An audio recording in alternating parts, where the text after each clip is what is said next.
कहते हैं कि संघर्ष विराम का उल्लंघन पाकिस्तान ने किया है। यह हो क्या रहा है? दाएं हाथ को नहीं पता कि बाएं हाथ क्या कर रहा है। सुनिए विक्रम मिस्री ने किस तरह से जो दावे किए जा रहे थे उसे पूरी तरह से धता बता दिया था कि पाकिस्तान संघर्ष विराम का उल्लंघन कर रहा है। यानी कि अगर एनडीटीवी की माने तो सेना कह रहा है कोई धमाके नहीं हुए, मगर विक्रम मिस्री कह रहे हैं कि पाकिस्तान ने संघर्ष विराम का उल्लंघन किया। यह चल क्या रहा है? आज देश की जनता यह सवाल पूछ रही है कि ऑपरेशन सिंदूर में क्या हुआ? 3 दिनों के टकराव के बाद आखिर इस युद्ध विराम की घोषणा क्यों हो गई? आखिर इस मुद्दे में अमेरिका दखल क्यों दे रहा है? ट्रंप के तेवरों से स्पष्ट हो रहा है कि वो कश्मीर मुद्दे का अंतर्राष्ट्रीयकरण करना चाहते हैं। प्रधानमंत्री नरेंद्र मोदी ने कुछ नहीं कहा, देश के गृह मंत्री ने कुछ नहीं कहा, देश के रक्षा मंत्री ने कुछ नहीं कहा, देश के राष्ट्रीय सुरक्षा सलाहकार ने कुछ नहीं कहा। सबसे बड़ी बात, मंत्री अपनी संसद के सामने जाकर ऑपरेशन सिंदूर के बाद जो संघर्ष चला उसमें वो पाकिस्तान की जीत बतला रहा है।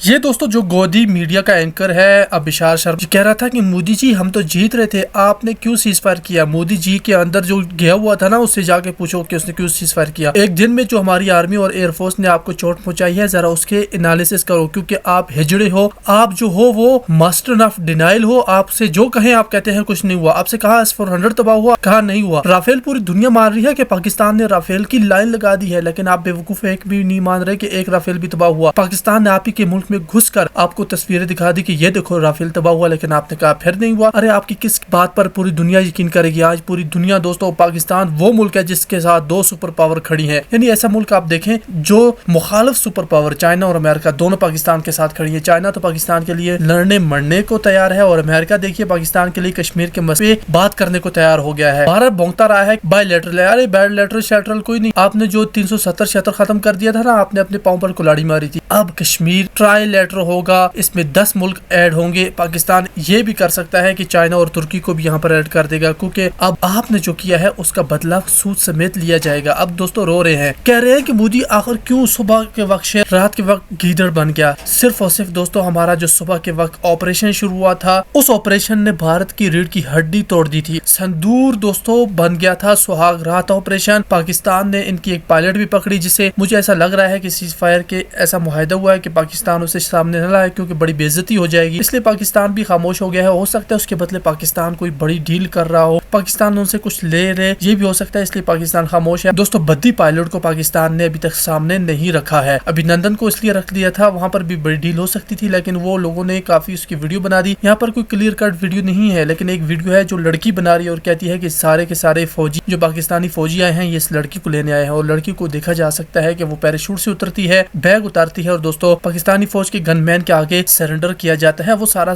लाइव नजर आ रहा था, वो पूरी दुनिया देख रही है, लेकिन क्लियर कट वीडियो नहीं है जिससे कहा जा सके कि यही पायलट है। लेकिन पाकिस्तान के पास वो मौजूद थी, हो सकता है उसे पाकिस्तान खामोशी से वापस कर दे और उसके बदले पाकिस्तान कोई डिमांड उनसे पूरी करवा दे। इसलिए दोस्तों मोदी आज पाकिस्तान के कदमों में गिड़गिड़ा रहा है। हिंदुओं को समझ नहीं आ रही, जो मतलब सुबह शेर था रात को ढेर कैसे हो गया। सिर्फ एक मिसाइल फतह इस्तेमाल हुआ है। पाकिस्तान अमन वाला मुल्क था, पाकिस्तान ने कोई बड़ा मिसाइल इस्तेमाल नहीं किया। खुद सोचिए अब अबील इस्तेमाल कर लेते तो फिर आपका क्या होता? आपके 12 शहर एक मिसाइल से तबाह हो सकते थे। वो भी मैं कोई न्यूक्लियर की बात नहीं कर रहा, हम उसमें 12 वारहेड कन्वेंशनल वारहेड भी भेज सकते हैं। हम इस साउथ एशिया के वो वाहिद मुल्क है जिसके पास MIRV टेक्नोलॉजी है। वो टेक्नोलॉजी आपके पास भी नहीं है। चाइना तो साउथ एशिया से बाहर है, उसके पास तो दोस्तों 15,000 किलोमीटर तक की MIRV है। हमारे पास 2200 किलोमीटर की MIRV है। हमने उसे इस्तेमाल कर दिया होता तो यकीन माने भारत आर्मलेस, वेपनलेस, डिफेंसलेस हो जाता, जबकि हमने तो उसे डिफेंसलेस कर भी दिया है S-400 गिराकर। इस गोदी एंकर की आगे बकवास सुने, कैसे रो रहा है, बिलक रहा है, और दोस्तों से देखकर आपको सुकून मिलेगा। अगर ये पूरा घटनाक्रम जिस तरह से हुआ उसने कई सवाल खड़े किए हैं।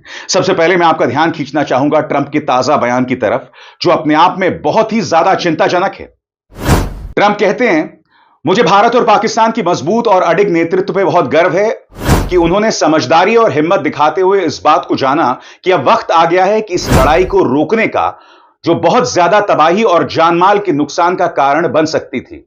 लाखों मासूम लोग मारे जा सकते थे। आपने जो हिम्मत दिखाई है वो आपकी विरासत को और ऊंचा करती है। मुझे गर्व है कि अमेरिका इस ऐतिहासिक और बहादुरी भरे फैसले तक पहुंचने में मदद कर सका। हालांकि इस पर बात नहीं हुई, लेकिन मैं भारत और पाकिस्तान दोनों के साथ व्यापार काफी बढ़ाने जा रहा हूं। इसके अलावा मैं कोशिश करूंगा कि हम 1000 साल पुरानी कश्मीर की समस्या का कोई हल मिलकर निकाल सकें। भारत और पाकिस्तान की लीडरशिप को सलाम, आपने शानदार काम किया। और यह बात अमेरिकी राष्ट्रपति डोनाल्ड ट्रंप ने दी। यहां पर दो चीजें सामने उभर कर आती हैं। यहां पर अमेरिकी राष्ट्रपति डोनाल्ड ट्रंप ने पाकिस्तान और भारत, उन दोनों को एक पैमाने पर तोल दिया। अमेरिका ने क्या लताड़ लगाई, उल्टा अमेरिका ने पाकिस्तान के पक्ष में वोट किया जब अंतर्राष्ट्रीय मुद्रा कोष ने पाकिस्तान को 1.3 अरब डॉलर्स दिए। मैं फिर आपसे पूछना चाहता हूं, 1981 में अमेरिका भारत को दिए जाने वाला अंतर्राष्ट्रीय मुद्रा कोष का जो लोन था उसका विरोध कर रहा था, मगर फिर भी भारत को 1981 में जीत मिली थी जब इंदिरा गांधी प्रधानमंत्री थी। आज प्रधानमंत्री नरेंद्र मोदी और उनके समर्थक जो ये दावा करते हैं कि वो विश्व गुरु हैं, हमने क्या हासिल किया? प्रधानमंत्री नरेंद्र मोदी दुनिया भर जाते रहे, लोगों के गले मिलते रहे और उनका जो प्रचार तंत्र उन्हें विश्व गुरु बताता रहा। आईएमएफ में हम पाकिस्तान को क्यों नहीं रोक पाए? अंतर्राष्ट्रीय मुद्रा कोष ने देश को समर्थन क्यों दिया? और अब डोनाल्ड ट्रंप यह कह रहे हैं कि भाई मैं कश्मीर समस्या पर दखल देना चाहूंगा। शिमला समझौते में स्पष्ट था कि भारत और पाकिस्तान के बीच जो मुद्दे हैं वो द्विपक्षीय हैं। एक अरसे से पाकिस्तान कश्मीर मुद्दे का अंतर्राष्ट्रीयकरण करना चाह रहा है। यही वजह है दोस्तों, जैसे ही डोनाल्ड ट्रंप ने कल शाम 5 बजे घोषणा की तो पाकिस्तान के जो फॉरेन मिनिस्टर हैं, उनके तमाम नेता जो हैं उसका स्वागत करने लगे और अमेरिका का धन्यवाद करने लगे, क्योंकि पाकिस्तान चाहता है कि वो भारत की बराबरी पर आ जाए, वो भारत की बराबरी हासिल करना चाहता है। मगर सबसे बड़ा प्रश्न, आखिर इस मुद्दे पर भारत ने क्या हासिल किया? 3 दिन के संघर्ष के बाद ऐसा क्या हो गया कि हम अमेरिका द्वारा संचालित इस युद्ध विराम के लिए राजी हो गए? सबसे बड़ी बात, इस खबर पर गौर कीजिएगा। इस खबर में साफ तौर पर बताया जा रहा है कि चेनाब नदी पर जो बांध बना हुआ था उसके दरवाजे खोल दिए गए हैं, यानी कि पाकिस्तान को दोबारा पानी दिया जा रहा है। तो यह हुआ क्या और आखिर क्यों हुआ? क्या भक्तगण इस पर प्रकाश डालेंगे? सबसे बड़ी बात, मैं आपको भाजपा के दोहरे मापदंड दिखाना चाहता हूं। याद कीजिएगा दोस्तों, ये 2 ट्वीट्स हैं। पहले ट्वीट में आपको याद कीजिएगा, मैंने इसका जिक्र भी किया था कि भाई संघर्ष चल रहा है, ऑपरेशन सिंदूर चल रहा है, और यहां पर भाजपा ने कहा था, भाजपा ने यूपीए सरकार यानी कांग्रेस सरकार का मजाक बनाया था। और इसमें उन्होंने यह भी कहा था कि हमारा जो बेमानी शांति प्रक्रिया में विश्वास नहीं। मगर फिर भाजपा के दूसरे ट्वीट पर निगाह डालिए। दूसरे ट्वीट में भाजपा यह कह रहा है, विक्रम मिस्री का हवाला देते हुए, कि हम शांति प्रक्रिया के प्रति पूरी तरह से कटिबद्ध हैं। अरे भाई, 24 घंटों में आपके रुख में परिवर्तन क्यों आ गया? यह यू टर्न आपने क्यों ले लिया? पहले आप कह रहे थे कि शांति प्रक्रिया में हमारा कोई विश्वास नहीं है, ये भाजपा के शब्द हैं, मेरे नहीं है। और फिर आप कह रहे हैं कि हम शांति प्रक्रिया के प्रति पूरी तरह से कटिबद्ध हैं। आप कर क्या रहे हैं? आज कई मुद्दे हैं जिसका जवाब भारतीय जनता पार्टी को देना पड़ेगा, और कांग्रेस ये सवाल उठा रही है, ये सटीक और पैने सवाल उठा रही है। जयराम रमेश ने क्या कहा है आपकी स्क्रीन पर? भारतीय राष्ट्रीय कांग्रेस एक बार फिर यह मांग करती है कि प्रधानमंत्री की अध्यक्षता में सर्वदलीय बैठक बुलाई जाए और पहलगाम, ऑपरेशन सिंदूर तथा पहले जब 26/11 हुआ था तो हमारे मंत्री अमेरिका चले गए थे और बराक ओबामा के सामने रोने लगे थे। हमें अमेरिका नहीं जाना था, हमें पाकिस्तान जाना चाहिए। तो सबसे बड़ा सवाल, डोनाल्ड ट्रंप का यह फरमान आता है और हम युद्ध विराम के लिए तैयार हो जाते हैं।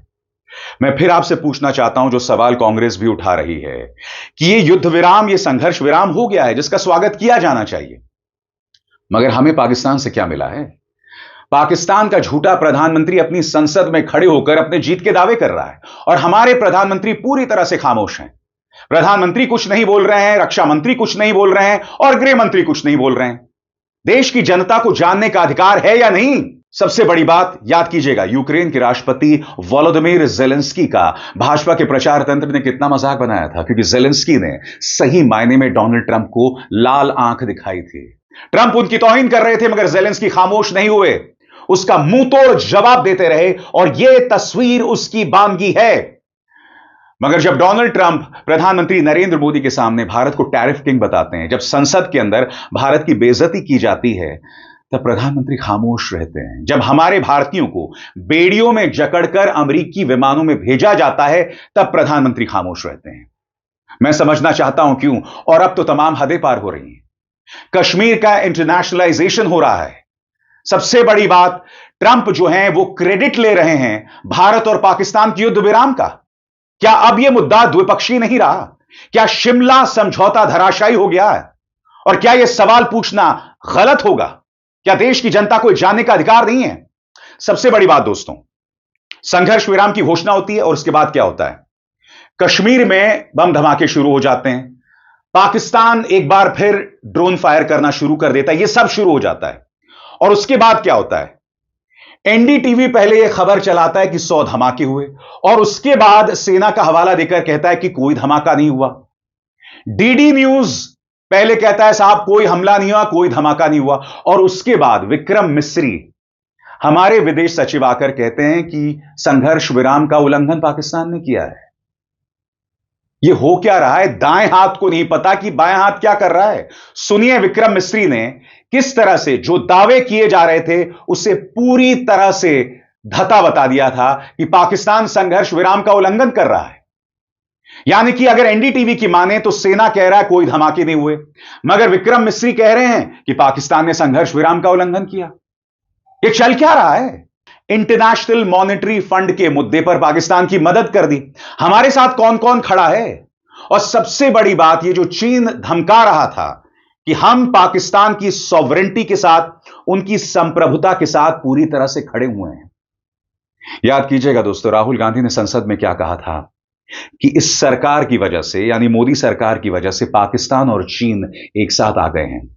क्योंकि इससे पहले क्या हो रहा था कि कांग्रेस की कोशिशों की वजह से कभी भी पाकिस्तान और चीन साथ नहीं आए, कभी नहीं आए। याद कीजिएगा 1962 में हमें हार का सामना करना पड़ा था, मगर अब चीन कह रहा है कि हम पाकिस्तान की संप्रभुता पर आंच नहीं आने देंगे। याद कीजिएगा यही बात राहुल गांधी ने संसद में कही थी, और यही इस सरकार की सबसे बड़ी भूल है।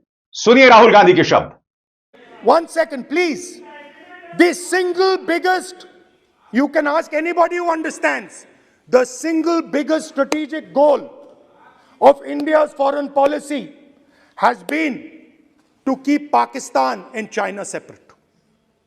This is fundamental for India. And what you have done is you have brought them together. Today, do not be under any illusion. Do not underestimate the force that is standing in front of you. Do not underestimate the power that stands in front of us. Do not underestimate it. You have brought Pakistan and China together, and this is the single biggest crime that you could commit against the people of India. China has a clear vision, and I can clearly see, without any confusion in my mind, that China has a plan. China has a plan.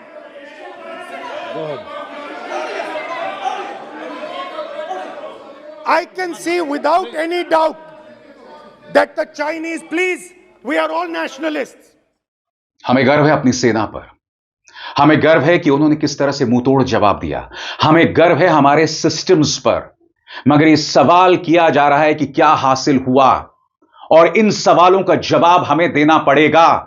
इसमें दो राय नहीं है कि operation सिंदूर के नाम पर Bharatiya Janata party आने वाले दिनों में वोट मांगेगी, और इनका प्रचार तंत्र, इनके गुर्गे जो हैं वो इस पर पर्दे डाल देंगे। इनका गोदी मीडिया जो लगातार यह दावा कर रहा था कि हमने इस्लामाबाद पर कब्जा कर लिया, कराची पर कब्जा कर लिया, हमारी सेना अंदर घुस गई, इस तरह के तमाम दावे किए जा रहे थे, मगर आज वही लोग सीज फायर को मास्टर स्ट्रोक बता रहे हैं। वही लोग सीज फायर को मास्टर स्ट्रोक बता रहे हैं। इनको शर्म भी नहीं आती है कि इस बेशर्मी से ये लोग यू टर्न ले रहे हैं। अरे कम से कम सामान्य सवाल तो पूछो सरकार से, आप इसमें देशद्रोही नहीं हो जाते हैं। सबसे बड़ी बात याद कीजिएगा, जो लोग ये कह रहे थे ऑपरेशन सिंदूर के दौरान से नो टू वॉर, यानी जंग को ना कहिए, इन लोगों पर कितना निशाना साधा जा रहा था, उन्हें देश का गद्दार बताया जा रहा था। मगर फिर 3 दिन के बाद आप संघर्ष विराम का और युद्ध विराम का स्वागत कर रहे हैं। यह दोहरे मापदंड नहीं है, बताइए, क्या ये दोहरे मापदंड हैं या नहीं? और इस पूरे मामले में सबसे खराब किरदार रहा है गोदी मीडिया का। जी हां, गोदी मीडिया। याद कीजिएगा दोस्तों, जैसे ही यह संघर्ष शुरू हुआ तो नेहा सिंह राठौर के खिलाफ एफआईआर कर दिया गया, डॉक्टर मेडूसा के खिलाफ एफआईआर कर दिया गया, 4 PM न्यूज नेटवर्क बंद कर दिया गया। मगर जैसा कि आप जानते हैं कि सोमवार को 4 PM न्यूज नेटवर्क पर सुनवाई होने वाली है, तो सरकार ने वो पाबंदी हटा दी। सरकार ने वो पाबंदी हटा दी। जो न्यूज चैनल्स, मतलब आज तक जो ये कह रहा था कि राजौरी के सैनिक ठिकाने पर आतंकवादी हमला हुआ, जो एक झूठी खबर थी, जिसके रिपोर्टर आज तक में बैठकर कह रहे थे कि हमारे 2 विमान जो हैं वो सैनिक अड्डे से उन्होंने अभी अभी उड़ान भरी और ऑपरेशनल डिटेल्स जारी कर रहे थे, उस आज तक पर कोई पाबंदी नहीं। 4 PM न्यूज नेटवर्क पर आपने पाबंदी लगा दी। दिलचस्प बात यह है कि सुप्रीम कोर्ट में सुनवाई होने से पहले ही यह पाबंदी हटा दी गई, जिससे पता चलता है यह सरकार किस सोच से काम करती है, किस सोच से काम करती है, किस भावना से काम करती है। आपका अपना गोदी मीडिया जो दुनिया भर में हंसी का पात्र बना, जी हां, पाकिस्तान में हमारे मीडिया का मजाक बनाया जा रहा है, हंसी का पात्र बना हमारा गोदी मीडिया, उस पर आपने कोई लगाम नहीं लगाया।